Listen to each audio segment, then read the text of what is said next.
பயிற்சி 3.2ல் question number 1 பின்வரும் கோணங்களை ஆரையன் அளவுகளில் கூறுக. 30 degree, 135 degree, -205 degree, 150 degree, 330 degree அப்படின்னு கொடுத்துருக்காங்க. ஃபஸ்ட் எடுத்தோன்னா தீர்வு கண்டுபிடிக்கிறோம். 1 டிகிரினா ரேடியன் மதிப்பு என்ன வரும்? π/180. மேலே பை போட்டு கீழே 180 போட்டுனா இது ரேடியன் அளவாக மாற்றுற கோணத்தை ரேடியன் அளவாக மாற்றக்கூடிய ஃபார்முலாஸ். இப்போ 30 டிகிரின்னு கொடுத்துட்டாங்க. அப்போ 30 டிகிரி எப்படி எழுதலாம்? 30 × π/180. அப்போ ஒரு 30 6 30 180. அப்போ π/6. அப்போ 30 டிகிரியோட ரேடியன் மதிப்பு π/6.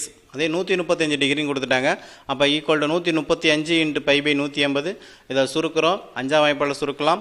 6 5 30, 7 5 35, 3 5 15, 6 5 30. மறுபடியும் சுருக்கணுன்னா உனக்கு 3π/4ன்னு கிடைக்குது. அடுத்து -205 டிகிரி. அப்போ -205 டிகிரி எப்படி எழுதலாம்? -205 × π/180. இப்போ அதை சுருக்குன்னா -41/36 பைன்னு கிடைக்குது. அடுத்து -150 டிகிரி. 150 டிகிரின்னு எப்படி எழுதலாம்? 150 × π/180.